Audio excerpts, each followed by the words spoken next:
उन बातों को आपके सामने रखूंगा जो परमेश्वर ने मेरे दिल में आज रखी। मेरे साथ जल्दी से निकाल लीजिए पहला यूहन्ना उसका 2 अध्याय। यूहन्ना की ये पत्री, इसके बारे में थोड़ा सा बताना चाहता हूँ। ये यूहन्ना वो यीशु मसीह का चेला था जो यीशु के सबसे ज़्यादा करीब था, और जो सबसे ज़्यादा करीब होता है वही उन मुख्य बातों को बता पाता जो आम लोग नहीं जानते। इसकी जो शुरुआत वो कहता है कि ये वही वचन जो आदि से था, जिसे हमने सुना, जिसे हमने देखा, जिसे हमने स्पर्श किया या छुआ। ये इतने कॉन्फिडेंस से अपना परमेश्वर के बारे में, यीशु मसीह के बारे में बात करता है। और इसकी जो तीसरी आयत है, पहला यूहन्ना 1 की तीसरी आयत कहता है, उसका सेकंड पार्ट कहता है, और हमारी ये सहभागिता, इसे पूरा पढ़ लेते हैं। जो कुछ हमने देखा और सुना है उसका समाचार तुम्हें भी देते हैं, इसलिए कि तुम भी हमारे साथ सहभागी हो। हमारी ये सहभागिता पिता के साथ और उसके पुत्र यीशु मसीह के साथ है। आमीन। बोलिए, हमारी सहभागिता मसीह के साथ है, परमेश्वर के साथ है। अब हम अंधकार के नहीं है ना, हमारी सहभागिता यानी कि हम एक ऐसी फेलोशिप में रहते हैं जहां परमेश्वर हमारे साथ है, मसीह हमारे साथ है। तो क्या किसी बात की हमें चिंता हो सकती है? क्योंकि वो हमारा भला पिता है। निश्चय उसकी करुणा और भलाई को मैं अपने जीवन भर देखूंगा, क्योंकि हमारी सहभागिता परमेश्वर के साथ है। मेरे आज जो टॉपिक है उसको जल्दी से खत्म करेंगे। उसका नाम मैंने शीर्षक दिया है 4 कदम। बोलिए, 4 कदम। मैं प्रभु से पूछ रहा था कि प्रभु मैं क्या बांटूं। मेरे पास बहुत सारी चीजें थी, ढूंढ रहा था ये करूं वो करूं ये, लेकिन शुरू से ही मेरे अंदर आ रहा था कि ये चीज़ बांटूं। मैं बार बार इस चीज़ को इग्नोर कर रहा था कि प्रभु ये तो मुझे पता है, सबको पता है। प्रभु ने बोला नहीं, यही चीज़। तो इससे पहले कि हम आगे पढ़े, हम उसी स्थान पे जाएंगे। पहला यूहन्ना उसका 2 अध्याय मेरे साथ निकाल लीजिए। पहला यूहन्ना उसका 2 अध्याय, उसकी 3 आयत। यदि हम उसकी आज्ञाओं को मानेंगे तो उससे हम जान लेंगे कि हम उसे जान गए हैं। इसको दोबारा पढ़ूंगा। यदि हम उसकी आज्ञाओं को मानेंगे तो उससे हम जान लेंगे कि हम उसे जान गए हैं। अक्सर जब हम परमेश्वर के वचन को पूरा करने की कोशिश करते हैं या मानने की कोशिश करते हैं, आगे कार्यता में चलना चाहते हैं, तो कई दफ़ा ये ऐसा लगता है, प्रतीत होता है कि शायद इससे परमेश्वर खुश होगा। कितनों को ऐसा लगता है? लगता है ना? ये एक पहलू है, ये एक पहलू है। लेकिन जो उसका दूसरा पहलू वो ये है, वो कहता है कि हम इस बात से जान लेंगे कि हम उसे जान गए हैं। हमारी आज्ञाकारिता इस बात पर निर्भर करती है कि हम उसे कितना जानते हैं। हम उसे कितना जानते हैं। ये जो पत्री लिखी गई, इसके पीछे जो मकसद है या मनसा जो है, वो ये नहीं है कि हम उसको जाने, लेकिन ये हमारे बारे में है कि हम जान जाएं कि हम उसे जान रहे हैं, हम उसको जान पा रहे हैं, हम उससे समझ पा रहे हैं। यानी कि मेरी आज्ञाकारिता इस बात पर निर्भर करती है जितना मैं उसको जानता हूं। और ये स्वाभाविक है, अगर इस बात को समझें। आप जिसको जितना जानते हैं, आप उसी पे उतनी भरोसा रख के आप उसकी बातों पर उस पर चल पाएंगे। लेकिन आप जिसको नहीं जानते तो आप उसकी बात पर यकीन नहीं करेंगे, और हो सकता है आप उसकी बात माने भी ना। लेकिन वहां वो कहता है, यानी कि हम उसकी आज्ञाओं को मानेंगे तो इससे हम जान लेंगे कि हम जान गए हैं। मैन, जब हम किसी को जानते हैं तो हमारा एक अंदर एक कॉन्फिडेंस होता है। लेट्स से कि अगर आप जानते हैं जिनके साथ आपके संबंध ज़्यादा अच्छे होते हैं, तो आपके अंदर एक हियाव होता है कि आप उससे इजीली बात कर सकते हैं, अपने दिल की बात रख सकते हैं। ऐसा होता है, आप उसी से बात कर सकते हैं जिसके ऊपर आपका भरोसा है। आमीन। ऐसे ही होता है। और इसकी अगली आयत भी हम पढ़ेंगे, 4 आयत। जो कोई ये कहता है कि मैं उसे जान गया हूं और उसकी आज्ञाओं को नहीं मानता, वह झूठा है और उसमें सत्य नहीं। लेकिन अगर हम कहते हैं कि जी मैं से जान गया हूं, है ना, लेकिन अगर आज्ञाओं को नहीं मानते तो बाइबल कहती है उसमें वो झूठा है और उसमें सत्य नहीं है। बाइबल कहती है, 5वीं आयत हम पढ़ेंगे, पर जो कोई उसके वचन पर चले उसमें सचमुच परमेश्वर का प्रेम सिद्ध हुआ है। हमें इसी से मालूम होता है कि हम उसमें हैं। सिद्धता जो यहाँ पे बात करता है, बाइबल में लिखा है कि परमेश्वर ने जगत से ऐसा प्रेम किया कि उसने अपना इकलौता पुत्र दे दिया ताकि जो कोई इस पर विश्वास करे वो अनंत जीवन पाए। क्या इससे सबने अनंत जीवन पा लिया? नहीं, उसने पाया जिसने उस बात पर विश्वास किया। यानी कि यहां पे परमेश्वर का एक कार्य है, वो कहता है जो मेरे वचन पर चलता है उसमें परमेश्वर का जो प्रेम है वो सिद्ध होता है। यानी कि अगर मैं उसके वचन को नहीं मानता तो जो कुछ उसने जब मेरे लिए कहा है, जो कुछ उसने वायदे मेरे लिए लिखे, तब तक वो सिद्धता में सिद्ध नहीं हो सकते जो उसने मेरे को कहा है। आमीन। इन्हीं 3 आयतों में से मैं उन 4 कदमों को आपको सिखाना चाहूंगा। हम में से हर इंसान चाहता है, मसीह में जितने चलते हैं, हम हर इंसान चाहता है कि हम परमेश्वर की आज्ञाओं पे चले। कौन कौन चाहता है? पर क्या हम चूक जाते हैं? मैं चूकता हूं बहुत दफा, पर लेकिन हमारा इच्छा है कि हम चलें। और ये 4 कदम जो आज मैं समझाने जा रहा हूं, ये नीति वचन के पूरे 30-31 अध्याय में से लिए गए हैं, लेकिन उन 4 पूरा निचोड़ को 4 कदम में डाला गया है। पहला कदम है अज्ञानता। बोलिए अज्ञानता, इग्नोरेंस, जहां हमें मालूम ही नहीं है कि हमें करना क्या है। राइट? पहला कदम यानी कि आपका पहला पांव राइट साइड में, यू डोंट नो कि आपको क्या करना है। हम जब मसीह में आते हैं कई चीजें हमें नहीं मालूम हैं, लेकिन हम जानना चाहते हैं, लेकिन अभी हमें मालूम नहीं है। वो कौन सा क्षेत्र है? अज्ञानता क्षेत्र है। ब्रदर हैगिन की जब हम पुस्तक पढ़ रहे थे कि आप प्रार्थना करना चाहते हैं तो जब तक आपको परमेश्वर की इच्छा उसके विषय में क्या है, अगर जब तक आपको नहीं मालूम है तो आप उस विषय में प्रार्थना भी इफेक्टिवली नहीं कर पाएंगे, कॉन्फिडेंस के साथ नहीं कर पाएंगे। एक अज्ञानता क्षेत्र है। वो अज्ञानता किसी भी जिंदगी की किसी भी क्षेत्र में हो सकता है। वो हेल्थ के विषय में हो सकता है, पैसों के विषय में हो सकता है, रिश्तों के विषय में हो सकता है, बिजनेस के विषय में हो सकता है, कुछ चीज समझ नहीं आ रही उसमें हो सकता है, मिनिस्ट्री के विषय में भी हो सकता है। पहला कदम। और हर इंसान के जीवन में ये 4 कदम आते हैं। बाइबल कहती है तुम सच को जानोगे तो सत्य तुम्हें आजाद करेगा, बाइबल कहती है। सो पहला कदम में हम सब लोग रहते हैं। हो सकता है कि मैं बहुत अच्छा अपने काम के क्षेत्र में बहुत अच्छा हूं, लेकिन हो सकता है मुझे प्रार्थना के विषय में ज्यादा ज्ञान, मतलब थोड़ा पता हो, बहुत ना पता हो, यानी कि कुछ उस एरिया में इग्नोरेंस है, मुझे नहीं मालूम। दूसरा क्षेत्र है, उसको बोलते हैं ज्ञान। बोलिए ज्ञान। जिसको बोलते हैं नॉलेज, जिसको बोलते हैं इंफॉर्मेशन, जानकारी होना, किसी चीज के बारे में, वैल्यूज है ना, किसी चीज के बारे में बताना है। लेट्स से बात करते हैं, मुझे कुछ बिजनेस नहीं आता करना, लेकिन अब मुझे थोड़ा सा पता लग गया कि बिजनेस ये चीज होती है, बिजनेस से पैसे कमाए जाते हैं, बिजनेस अलग अलग तरीके के होते हैं, ये मुझे एक जानकारी मिल गई। लेकिन क्या इससे मैं बिजनेसमैन बन गया? नहीं। अक्सर लोग इस क्षेत्र में आके डिस्ट्रैक्ट हो जाते हैं। उनको लगता है हमें थोड़ी सी जानकारी मिल गई, अब हमें आ गया, बट ऐसा नहीं होता, ऐसा नहीं होता। मैं पढ़ रहा था रोमियोस का 15:13 में लिखा है कि परमेश्वर जो है हमें आनंद और शांति से भरता है जब हम उस पर विश्वास रखते हैं।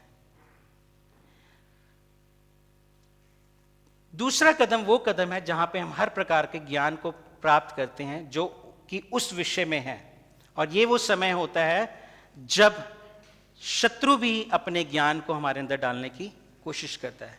अगर हम संसार की नीतियों को देखते हैं तो पूरा संसार, इस संसार की जो ज्ञान है उससे भरा है, लेकिन मैं उस ज्ञान के बारे में बात कर रहा हूं जो हमें मसीह की देह में रहते हो, जो परमेश्वर के वचन के अनुसार हमें चाहिए। ये तीसरा क्षेत्र है। ये वो क्षेत्र होता है जहां पर कि हमें थोड़ी सी खुशी मिलती है। यस, अंधकार मिटता है हमें। मैं ये 4 स्टेप इसलिए समझाने की कोशिश कर रहा हूं कि जब हम नहीं मानते तो क्यों नहीं मानते, और जब किस रीति से हम उन आज्ञाओं पे चलने लायक हो जाते हैं। मैं ये आपका एफर्ट बताने की कोशिश कर रहा हूं। मैं ये नहीं कह रहा कि पवित्र आत्मा हमारी मदद नहीं करता, पवित्र आत्मा हमारी मदद करता है, लेकिन मैं उस भाग को बताने की कोशिश कर रहा हूं जो हमारा भाग है। कई लोग जब अज्ञानता में रहते हैं वो खुश रहते हैं, अच्छा जी हमें नहीं पता, कोई बात नहीं जी हमें तो पता ही नहीं है, उसी में खुश हैं। कुछ लोग उसमें खुश हो जाते, चलो अब हमें पता लग गया है, वो सोचते कि हमें सब कुछ पता लग गया, हमें कुछ करने की जरूरत नहीं है। लेकिन तीसरा हिस्सा उससे भी इंपॉर्टेंट है। पहले 3 हिस्से जो मैं आपको समझा सकता हूं, बता सकता हूं, लेकिन चौथा कदम हमेशा आपका ही रहेगा। तीसरा हिस्सा है जब हमें ज्ञान जानकारी मिलती है तो हमारी समझ खुलती है। हम हर संडे यहां पर आते हैं, पास कुछ प्रचार करते हैं, हमें ज्ञान मिलता है, और कई दफा ऐसा होता है कि वो ज्ञान थोड़ी देर तक हमारे दिमाग में रहता है, उसके बाद वो पूरे हफ्ते में शायद मंडे ट्यूसडे तक वो गायब भी हो जाता है। क्योंकि तीसरा स्टेप जो था वो बहुत महत्वपूर्ण स्टेप था, वो था समझ का, अंडरस्टैंडिंग। फॉर अंडरस्टैंडिंग के लिए हमें क्या करने की जरूरत पड़ती है? चीजों को कैसे करना है, चीजों को हमें कैसे करना है। जैसे हमने उदाहरण लिया बिजनेस कैसे करना है। जब हमें ज्ञान होता है बिजनेस इस तरीके का होता है, ओके एक ये बिजनेस करेंगे। कल कोई मुझसे बात कर रहा था कोई ड्रॉप शिपिंग के बिजनेस के बारे में, कि ड्रॉप शिपिंग एक बिजनेस होता है जिसमें आपको कुछ नहीं करना है, एक वेबसाइट खोलनी है और बस उसमें अपना वेबसाइट में दिखाना है कि मैं सामान बेचता हूं, लेकिन वो सामान सारा अमेजोन या फ्लिपकार्ट की कंपनीज बेचेंगी, आपको कुछ नहीं करना है, आपने सिर्फ अपने वेबसाइट में शो करना है और उसको मार्केटिंग करनी है। ये एक बिजनेस का एक नॉलेज दे दी। लेकिन अभी इस चीज के नॉलेज से भी बिजनेस शुरू नहीं हुआ। उसके बाद उसको समझने की जरूरत के लिए क्या करना पड़ता है? हमें उसमें इन्वॉल्व होना पड़ता है। जब तक हम किसी चीज में इन्वॉल्व नहीं होते तब तक हम उन चीजों को समझते नहीं हैं।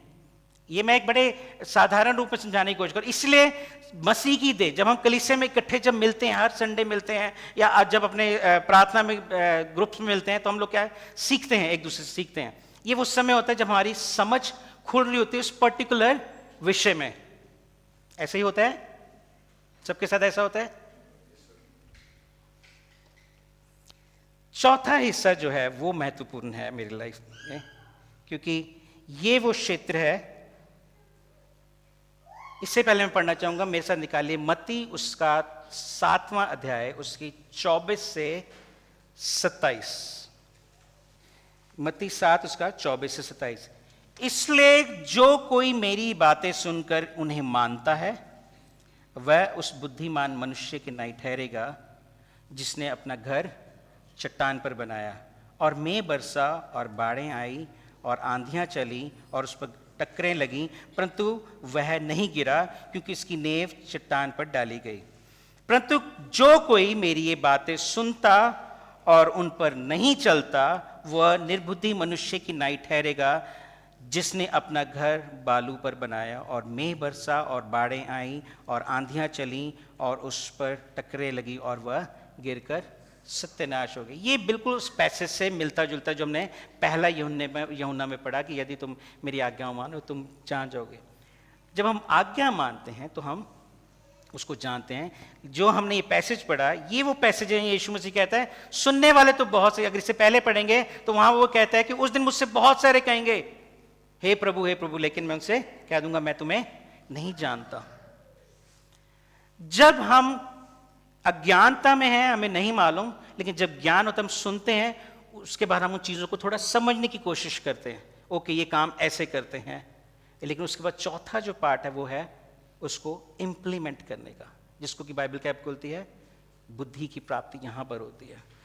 जब तक हम उसको इंप्लीमेंट नहीं करते तब तक हम उस पर कभी भी उसको एक्सपीरियंस नहीं कर पाते। हम उस चीज को कभी भी अनुभव नहीं कर पाएंगे। हो सकता है मुझे बहुत ज्यादा ज्ञान हो, बाइबल का ज्ञान हो सकता है मैं प्रचार भी कर रहा हूं उस चीज के बारे में, और हो सकता है मैं समझ भी रहा हूं, लेकिन अगर मैं उसको अपनी लाइफ में लागू नहीं कर रहा तो मुझे कोई भी अनुभव नहीं होगा।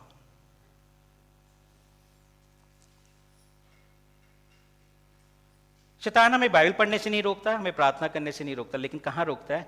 उसके वचन पर लागू करने से, उसको चलने से। और इसीलिए क्या होता है, बहुत सारा धोखा हो जाता है हमारे जीवन में कि प्रभु मैंने तो तेरे वचन को सुना था, प्रभु मैंने समझा भी था, लेकिन मैं जानता हूं हम चल नहीं पाए।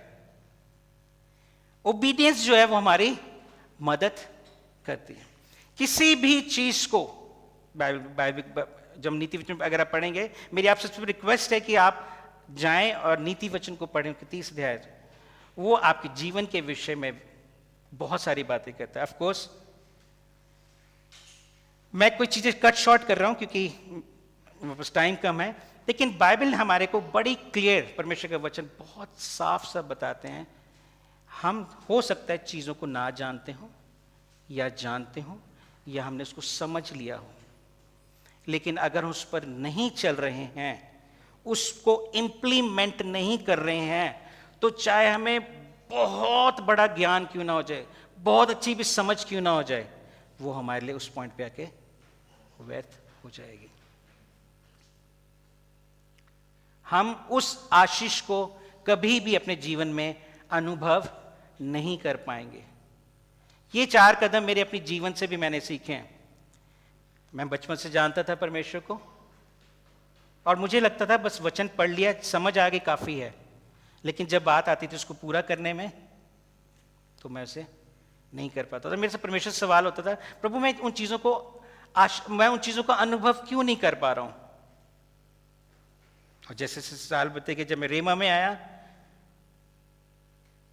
उसके बाद मेरी चीजें, आंखें थोड़ी सी खुलनी हुई कि मैं ये पार्ट जो था इसको मैं मिस कर रहा था। मैं जानता था लेकिन मैं उसे पूरा नहीं कर रहा था ना। इसके आधार पे जो हमने सीखा है, सिंपल 4 स्टेप मैंने बताया, इसमें कोई बड़ी बात नहीं है। इन 4 स्टेप को हम अपने जीवन में कैसे लागू कर सकते हैं, मैंने बताया था 4 स्टेप में बोला था कि 1, पहला है अज्ञानता, दूसरा ज्ञान, तीसरा समझ, अंडरस्टैंडिंग, और चौथा इंप्लीमेंटेशन, यानी कि उसको पूरा करना। इन 4 स्टेप को पूरा करने में परमेश्वर हमारी मदद करता है, लेकिन स्टेप किसको लेने हैं? हमें लेने हैं। मैं जो आज हमने सीखा है 4 स्टेप को, इसको हम प्रैक्टिकल लाइफ में अपने कैसे कर सकते हैं, मैं इसका एक उदाहरण देना चाहूंगा। और मैं विश्वास करता हूं कि संदेश के अंत तक आप इन चीजों को बहुत क्लैरिटी से समझ पाएंगे कि जो मैंने आपको ये बताया इसको हम अपने जीवन में कैसे लागू, कितने लोग इसको लागू करना चाहते हैं, ये आपके जीवन में कार्य करेगा। मेरे साथ निकालिए गलातियों उसका 3 अध्याय। ये आयत मैंने इसलिए चुनी है क्योंकि ये one of my favourite words है। गलातियों 3:13, मसीह ने जो हमारे लिए श्रापित बना, हमें मोल लेकर व्यवस्था के श्राप से छुड़ाया, क्योंकि लिखा है जो कोई काठ पर लटकाया जाता है वह श्रापित है। मुझे ये वर्ष के बारे में नहीं मालूम था। ये जो आयत है, ये वचन ये बताता है कि क्रूस पर एक अदला बदली हुई है, एक डिवाइन एक्सचेंज हुआ है। परमेश्वर ने मेरे सारी निर्बलताओं को, मेरे पापी स्वभाव को अपने ऊपर ले लिया और अपना धर्मीपन और अपनी सारी आशीषें मुझे दे दी। इसलिए मैंने बोला कि मेरी फेवरेट वर्ड, जब मुझे कुछ नहीं समझ आता है, जब मैं बहुत कई दफा परेशान हूं, तो मैं हमेशा वापस इस आयत पे जाता हूं, क्योंकि ये आयत मुझे दोबारा से मदद करती, स्ट्रेंथ देती है कि मेरे पास अपना कुछ नहीं था, मेरा जितना स्वभाव था, पापी स्वभाव, सब कुछ उसने ले लिया।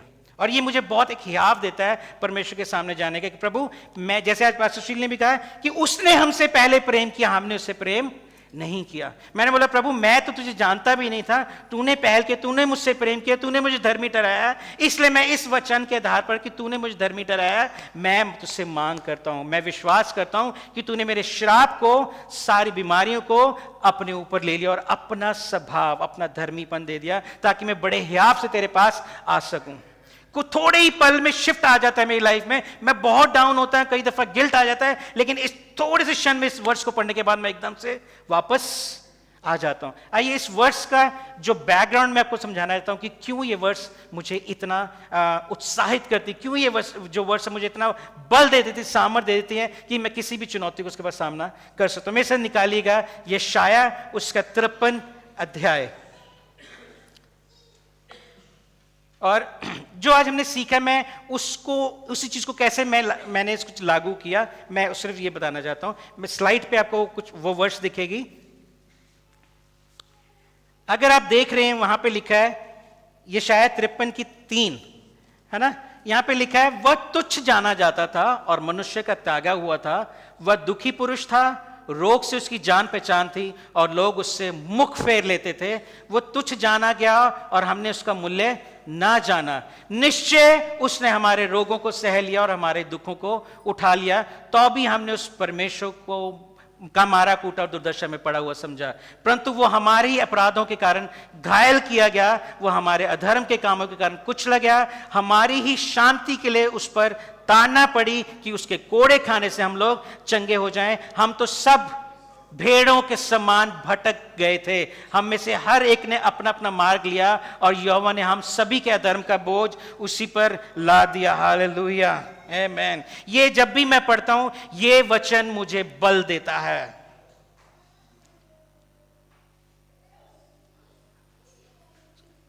ये जितना मैंने रेड में लिखा है, आप ये देखिए जितना रेड है, पढ़ सकते हैं आप लोग? क्या क्या लिखा है बताएंगे?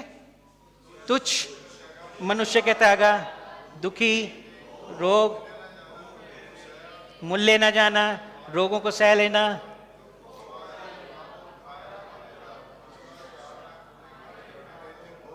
आमीन। ये जितने भी रेड में चीजें लिखी हैं ये आपको सहने की जरूरत नहीं है, इसलिए मैंने इसको अंडरलाइन किया। ये आपको सहने की जरूरत नहीं है। ये मुझे ज्ञान नहीं था इसके बारे में। मुझे लगता था कि मैं जितना टेंशन में रहूंगा उतना अच्छा है। एक पल को तो मैंने सोचा, मैं जब आई थिंक 27-28 साल का था, मुझे लगा कि जब मैं फिल्म डायरेक्टर बन जाऊंगा तो मैं एक ऐसी मूवी बताऊंगा और उस मूवी में मेरी कहानी होगी, मैं दिखाऊंगा कि मेरे अंदर कितनी टेंशन थी, कि कितना मैं दुखी पुरुष था, सिंपैथी मिलेगी मुझे। और हमें सिखाया गया था कि अगर आप मसीह हैं तो आप जितना ज्यादा दुख सहेंगे उतना अच्छा है। अगर आपके काम नहीं बन रहे हैं ब्रदर, इसका मतलब प्रभु आपके साथ है। प्रभु का जब होता है तो साथ बहुत काम करता है, इसलिए आपको कोई जरूरत नहीं है टेंशन। मतलब जितना आपके ऊपर परीक्षाएं आ रही हैं अच्छी बात है, सहो।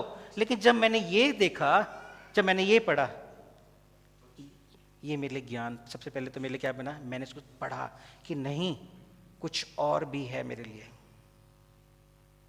फिर इसको समझने के लिए मैंने इसको और पढ़ा बाइबल में।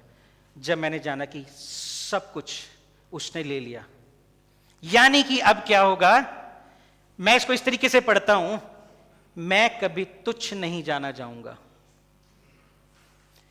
मैं मनुष्य का त्यागा नहीं होऊंगा, मैं दुखी नहीं होऊंगा, ना मैं रोगी होऊंगा। लोग पहले मुख फेर लेते थे, अब लोग मुझसे मुख नहीं फेरेंगे। मेरा मूल्य जाना जाएगा, मुझे रोगों को सहने की जरूरत नहीं है, और मेरे दुखों को उठा लिया गया है, मैं मारा कूटा नहीं जाऊंगा। मेरा अक्सर ना एक दिल में डर रहता था पहले कि अगर मैं सही नहीं रहा तो ऐसा तो नहीं होगा कोई पकड़ के मार मूर दे। सच में लिटरली डर था मेरे अंदर कि कहीं मुझसे कोई ऐसी गलती हो जाएगी। तो मतलब ये छोटे मोटे है ना। हाँ, लिखा है मेरे ही अपराधों के कारण, जहां मैंने अपराध किया तो उसने मुझे क्या ठहरा दिया, धर्मी ठहरा दिया। आमीन। मैं कभी भी घायल, क्योंकि मैं धर्मी हूं, राइट। वहां लिखा हमारे धर्म, अब हमारे धर्म ने, अब प्रभु क्या कहता है, प्रभु हमसे खुश है, वो हमारी धार्मिकता है, मैं कुचला नहीं जाऊंगा। बहुत सारे जो लोग हैं प्रभु को जानते हुए भी प्रताड़ित हैं, रोज कुचले जाते हैं अपने विचारों में। लेकिन मैं क्या बोलता हूं, मैं कुचला नहीं जाऊंगा, मुझ पर ताड़ना नहीं पड़ेगी, क्योंकि उसने मेरी शांति के लिए ताड़ना चाहिए, इसलिए मेरे के ऊपर क्या रहेगी, शांति बनी रहेगी। उसके कोड़े खाने से मुझे जरूरत नहीं है, मुझे बीमारियों की वो सुई और बीमारियों के वो ऑपरेशन कर सहने की जरूरत नहीं है, क्योंकि उसने मेरे लिए सब कुछ सह लिया, उसने मेरे लिए कोड़े खाए हैं। मैं भटकूंगा नहीं। क्यों नहीं भटकूंगा? क्योंकि परमेश्वर मुझे अपने दाहिने हाथ से संभाले रखेगा। आमीन। और उस लिखा है उसने हमारे सभी के धर्म के बोझ उस पर डाल दिया। मुझ पर कोई धर्म का बोझ, मेरे के अंदर गिल्ट रहता था, मैंने वो किया, मैंने ये किया, बोझ नहीं रहेगा। मैं इन चीजों को क्या बोलता? अब ये जो बात, ये क्या बात हुई, मैंने इसको समझा। ये मैं बात कर रहा हूं समझ वाले, यानी कि तीसरे स्टेप की। पहले मैं नहीं जानता था, उसके बाद मैंने इसको पढ़ा, लेकिन अब मैं समझा, अच्छा अगर परमेश्वर ने सह लिया तो अब मुझे सहने की जरूरत नहीं है, क्योंकि क्रूस पर एक अदला बदली हुई, उसने मेरे सारे पापी स्वभाव को ले लिया। ओके, वह सताया गया तो भी सहता रहा, उसने अपना मुंह ना खोला। ये जो बात थी ना, ये मुझे बहुत ज्यादा इससे शांति मिलती। कई दफा मैं रो पड़ता हूं, मेरे कारण सताया गया था, मैं क्यों सताया जा रहा हूं। लेकिन बाइबल उसका अगला जो वर्ष है, पर उसने अपना मुंह ना खोला। वो मुंह खोल सकता था, अगर वो खोल देता हो सकता प्लान कुछ हो जाता, वो खोल सकता था, लेकिन वो उसने तो नहीं मुंह खोला। लेकिन मैं मुंह खोलकर उस विश्वास के वचन को बोल सकता हूं। आमीन, आमीन। वो तो उसने नहीं किया ताकि मैं उस चीज के ऊपर कार्य कर सकूं। उसका क्या, वो चुपचाप शांत रहा, लेकिन मुझे चुपचाप शांत रहने की जरूरत नहीं है। लिखा है मैं जय जयकार की ध्वनि उसमें उत्सव में चलूंगा, क्योंकि परमेश्वर ने मुझे उन चीजों से छुड़ा लिया है।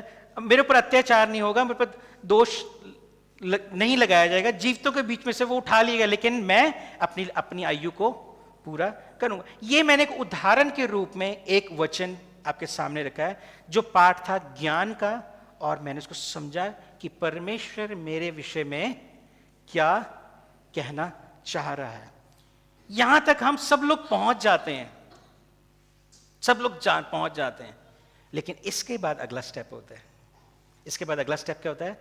जब हमारे ऊपर यही बातें आती हैं, तो उस समय क्या हम अपनी इस वचन के समझ के अनुसार चलते हैं या चीजों को देख के चलते हैं? ये जो आखिरी जो स्टेप है, ये इंपॉर्टेंट है, इंप्लीमेंट करना। जब हमारे ऊपर सताव आए तो हम उसको देखिए, एक सताव है जो वचन के विरोध में होगा, वो सबके ऊपर आएगा। परमेश्वर उसको, परमेश्वर नहीं बोला कि वो आपके ऊपर टलेगा। वो लिखा है जितने धर्मी जीवन जीवेंगे उनके ऊपर सताव आएगा, वो रहेगा। लेकिन मैं उन बात कर रही हूं जहां पर आप प्रताड़ित होते हैं, जहां बीमारी को सहते हैं, जहां अननेसेसरी लोग आपको परेशान करने की कोशिश करते हैं, वो इस पूरी आयत में लिखा है, इन दोनों वर्ष जो हमने स्लाइड देखे। उसके बाद क्या हुआ कि जब मेरे लाइफ में थोड़ी सी कुछ प्रॉब्लम आई, मैंने बोला चलो अब देखते हैं काम करता है कि नहीं। मेरे को मालूम है, जब मैं रीमा में आया था, मेरी सबसे बड़ी जो डिलीवरेंस फर्स्ट डे था, वो था चिंता मुक्त। चिंता समान होती है ना, बिल्कुल सच में वो होता है। इतनी चिंता होती थी, और मैं चाहता था चिंता से फ्री क्यों हो जाऊं, कैसे हो जाऊं। और बाइबल कहती तू किसी बात की चिंता ना कर, है ना। और बस मुझे मालूम था नहीं करनी है, लेकिन होता नहीं था। जब मैंने फर्स्ट डे जब रेमा में आया, पास्टर शील का मैंने मैसेज सुना विश्वास के बारे में, उसी दिन से मुझे उसके बाद कभी दोबारा चिंता क्या चीज होती मुझे नहीं मालूम। उस दिन एक ऐसा अभिषेक था, परमेश्वर ने मुझे उससे ज्यादा, क्योंकि हमने उस दिन ये सीखा था, ये सब परमेश्वर हमारे जीवन में कार्य करना चाहता है, वो हमें रास्ता भी दिखाता है, लेकिन मोस्ट ऑफ द टाइम हम सिर्फ आके क्या करते हैं, समझ पे रुक जाते हैं। और समझ पे आके हमें थोड़ा सा घमंड भी होता है, मैं तो जानता हूं जी, वो ब्रदर मुझे पता है मैं कर लूंगा अपने आप। लेकिन मैंने इसका कभी अभ्यास नहीं किया है उस चीज को पूरा करने में, इसलिए मैं कभी भी उस चीजों का अनुभव नहीं कर सकता हूं। छोटी छोटी चीजों का हमें छोटे छोटे स्टेप्स को लेके प्रैक्टिस करनी है। मैं आपको चाहूंगा 2 मिनट अपनी आंखें बंद करें।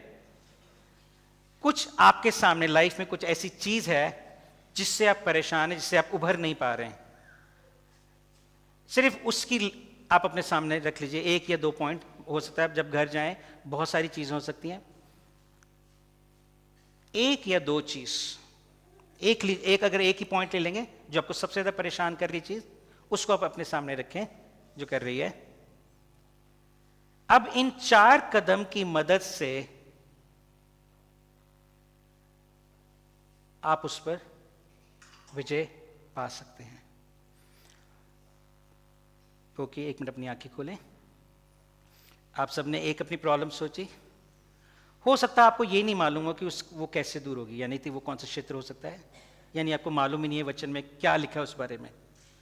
हो सकता है आप दूसरे क्षेत्र में हो, यानी कि आपको मालूम हो कि ये कैसे, मुझे पता है जी बाइबल में इसका अर्थ है, इसका दिया गया ऐसे करके, लेकिन हो सकता है आप अगले स्टेप में ना बढ़ो जहां समझता। हो सकता है आपको समझ भी हो, आप समझ गए हो कि हाँ यहां पर है, लेकिन चौथे पॉइंट पे आप आकर स्ट्रगल कर रहे हो, जहां आप करना तो चाह रहे हैं लेकिन कर नहीं पा रहे। मैं ये नहीं पूछूंगा कि कितने लोग, लेकिन मैं जानता हूं कि हम में से ये एक स्टेप ऐसा स्टेप होता है जहां पर हम रोते हैं, तड़पते भी हैं। मैं बड़ी स्वाभाविक सी, बड़ी नेचुरल पॉइंट ऑफ व्यू से बात बता रहा हूं। हम चाहते हैं प्रभु, फिर हम माफी मांग लेते, प्रभु मुझसे फिर गलती हो गई, प्रभु मैं चाहता तो था, मैं फिर चूक गया, और हम इस जगह पर स्ट्रगल करते हैं। उसका कारण सिर्फ ये है, बाइबल कहती है जो थोड़े में वफादार रहता है उसको बहुत दिया जाता है।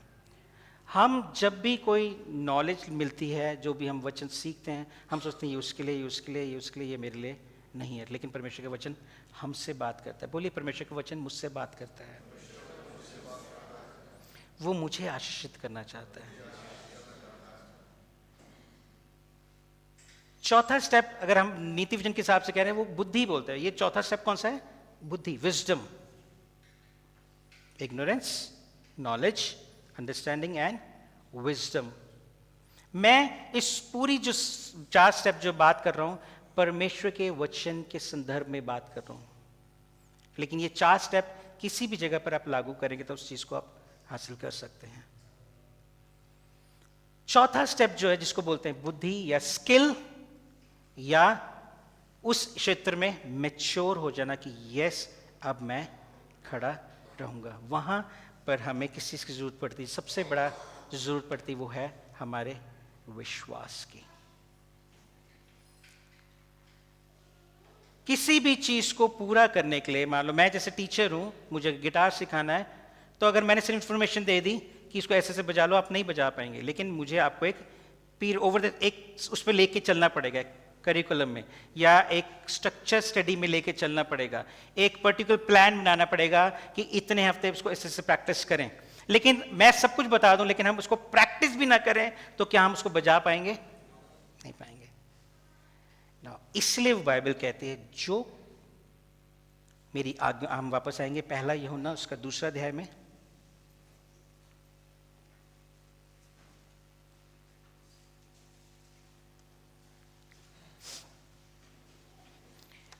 दो का 3, यदि हम उसकी आज्ञाओं को मानेंगे तो उससे हम जान लेंगे कि हम उसे जान गए हैं।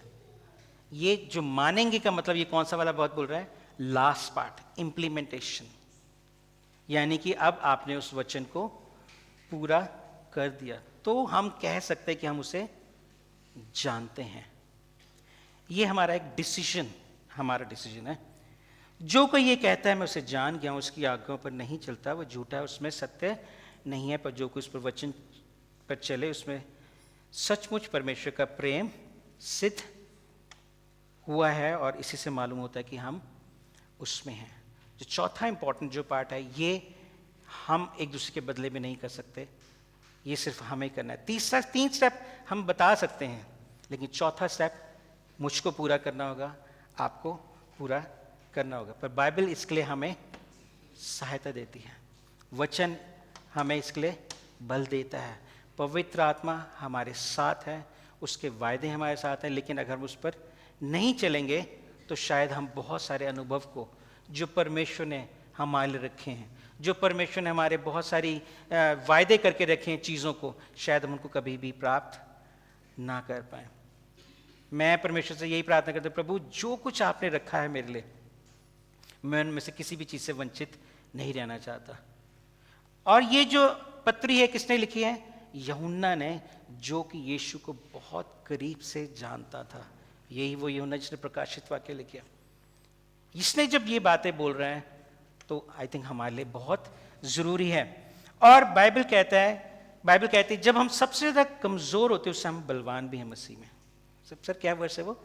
जब मैं कमज़ोर होता हूँ तो उसकी सामत मुझ में सिद्ध होती है। ये जो चौथे पार्ट में जब हम आते हैं, ये विजडम वाला जो पार्ट है, ये स्किल वाला पार्ट है, ये वचन को पूरा करने की बात है। हम लोग ऐसे करते, जब हमारे पर ये पार्ट आता है, जब हम उसको पूरा नहीं कर पाते, वचन को पूरा नहीं कर पाते, तो यूजुअली क्या होता है, हम उसमें हार जाते हैं। बजाय कि हम परमेश्वर की सामत को प्राप्त करें, उस समय हम इससे बहुत सारे पीछे हट जाते हैं। और ये शैतान की एक चालाकी भी है, उसका तीर है, उसकी योजना होती है ताकि, लेकिन वो समय जब हम परमेश्वर के सामने कहते हैं प्रभु मैं इस समय ऐसा महसूस कर रहा हूं, मैं करना चाह रहा हूं, कई दफा ऐसा होता है, पर हम उसको कर सकते हैं। पौलुस कहते हैं कि मसीह के द्वारा जो मुझे बल देता है, मैं जो मुझे अनुग्रह देता है, मैं सब कुछ कर सकता हूं इन वचनों के द्वारा। मैं नहीं जानता कि आज हम किस स्थिति पर हैं, लेकिन ये 4 कदम आपको जरूर हेल्प कर सकते किसी भी चीज को स्टेप बाय स्टेप पूरा करने में। मैंने इसको इसलिए सिंप्लीफाई किया क्योंकि मैं कुछ दिन पहले जब पढ़ रहा था तो मेरे प्रभु ने मेरे मन में बात डाली कि किस तरीके से हम चीजों को आसान तरीके से हम समझा पाए। मैं बहुत सारी चीजें बोलना चाह रहा था लेकिन मैंने कट शॉर्ट कर दी, लेकिन मैंने उसको बहुत ही आपको एक वो दिया है, उसका रस निकाल के दिया कि मैं, लेकिन ये 4 चीजों में से जो मुख्य बात यह है कि परमेश्वर चाहता है कि हम उसे हम जान जाएं कि हम उसे जानते हैं। वो कैसे होगा? जब हम उसके वचन को पूरा करेंगे। आमीन। बाइबल, परमेश्वर के वचन में हर चीज का हल है। मैं नहीं जानता मैं किससे बात कर रहा हूं, लेकिन परमेश्वर के वचन में हर बात का हल है, हर हल है। और ये चौथा जो कदम है, इसमें आप अकेले नहीं हैं। वो कहता है मैं तुझे कभी ना छोड़ूंगा ना कभी त्यागूंगा। वो कहता है मैं तुझे अपने दाहिने हाथ से संभाल कर रखूंगा। हमें चौथे पॉइंट पे आके हम लोग डर जाते हैं, हिम्मत आ जाते हैं, हारने की जरूरत नहीं है। उस समय में क्या बोलने की जरूरत है कि यहोवा मेरा चरवाहा है, मुझे किसी बात की घटी नहीं होगी, वो मेरा बल है। राइट? उन वचनों को आप प्रयोग कर सकते हैं, उन वचनों को आप अंगीकार कर सकते हैं।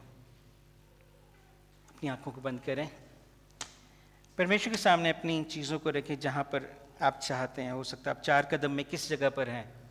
हो सकता है अज्ञानता के क्षेत्र हो, या आपको उस चीज़ की नॉलेज हो, ज्ञान हो, या हो सकता है आप समझ भी रहे हो या समझ ना रहे हो, या चौथा भाग आप पूरा करने में, आप उसको पूरा करना चाहते हैं, लेकिन हर क्षेत्र के लिए परमेश्वर का वचन हमारे लिए उपलब्ध है। पिता परमेश्वर, मैं धन्यवाद करता हूँ प्रभु कि प्रभु आपने हमसे पहले प्रेम किया। परमेश्वर प्रभु आप हमें बुद्धिमान देखना चाहते हैं। प्रभु आप चाहते हैं कि हम आपके वचन पर चलने वाले बन सकें, ना केवल सुनने वाले। परमेश्वर पिता हम धन्यवाद करते हैं कि प्रभु हम अकेले नहीं हैं। मेरे परमेश्वर प्रभु अगर आपने हमें कहा कि हम ऐसा करें तो आपने वो सामर्थ्य दी है कि उस वचन को हम पूरा कर सकते हैं। मेरे परमेश्वर पिता आपका अनुग्रह चाहते हैं प्रभु जी हम सबके जीवन के ऊपर परमेश्वर, कि केवल प्रभु हम के वचन को सुनने वाले ना बने, लेकिन उसको पूरा करने वाले बन सके। प्रभु आपके वचन को बहुमूल्य जानकर परमेश्वर उन बातों का आदर करते हुए परमेश्वर उस पर हम चल सके। परमेश्वर पिता, ताकि इस पृथ्वी पर रहते हुए परमेश्वर हम सही रीति से, जिस रीति से आप चाहते हैं हम वैसे चल पाए। परमेश्वर धन्यवाद करते हैं प्रभु, आप इस अनुग्रह के लिए प्रभु यीशु के नाम से मांगते हैं, आमीन।